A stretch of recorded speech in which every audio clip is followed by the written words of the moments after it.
দুপুরে খাওয়া দাওয়া করতে বসে গিয়েছি। সকালবেলা একটা ভিডিও পোস্ট করেছিলাম যেখানে আমি সবজি ধুচ্ছিলাম বাইরে বসে।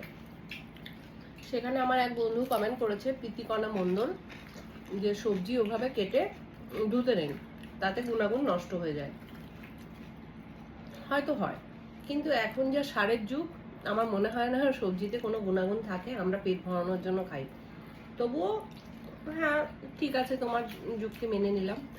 কিন্তু কি বলতো, বরাবরের অভ্যাস যে সবজি কেটে আমি ধুই, আর ধুয়ে যদি কাটিও তারপরেও কাটার পর আবার আমার একটু ধুতে হয়, মানে এটা ম্যানিয়া বলতে পারো।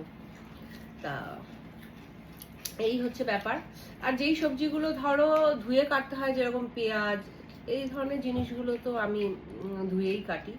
কিন্তু সবজিপাতি আমি সমস্ত কিছু কেটেই ধুই। হ্যাঁ, এবার শাক বেছে যেমন গোটা ধুয়ে নিই, ধুয়ে নিয়ে তারপর কুচোই।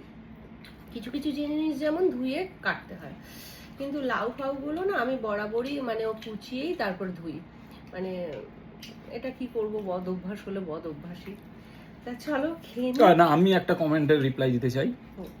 আরেকটা ভিডিওতে আমি সেই নামটা নেব না, কারণ এদের নাম আমার নিতে মুখে সত্যিকার ইচ্ছা করে না। কমেন্টটা চোখে পড়লো তাই বললাম।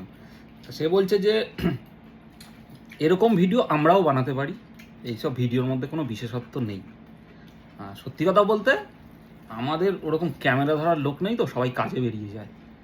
তো আমি একটা কথাই বলবো যে আপনারাও যখন বানাতে পারেন তাহলে বানান না। এই প্ল্যাটফর্মটা তো সবার জন্য, অবাধ প্রবেশ, ঠিক আছে? বানান, এবং বিশেষত্ব নিয়েই বানান। ও বানাবেন কি করে? আপনাদের ধরার লোকেরা তো আর কাজে বেরিয়ে যায়, ক্যামেরা ধরার কেউ নেই। এই কথাগুলো আর বলো না, এই কথাগুলো বলে বলে আমাদের মুখ ব্যথা হয়ে গেছে। আমার মনে হয় এই কথা, এগুলো নিয়ে না কথা বলাই ভালো। না, আমি জাস্ট বললাম যে আফসোস কি বাত হ্যাঁ। আমি এটাই বলছি, এই যে বললো বিশেষত্ব নেই, তো তাহলে একটু বানাক, একটা ভিডিও বানাক, বানিয়ে বিশেষত্ব দিয়ে বানাক, তারপর দেখবো, দেখে অবশ্যই কমেন্ট করবো। তা যাই হোক, আজকে বেশ মেনুটা ভালোই হয়েছে। আলু, পটল, চিংড়ি দিয়ে একটা সুন্দর, এই যে সুস্মিতা করেছে, লাল শাক দিয়ে খাওয়া হয়ে গেছে। এবার দাও আমাকে, সঙ্গে স্যালাড। তা চলো খাওয়া দাওয়াটা করে নিই, ওই ভাতটা বাঁচিয়ে আবার দেখা হচ্ছে পরের ভিডিওতে।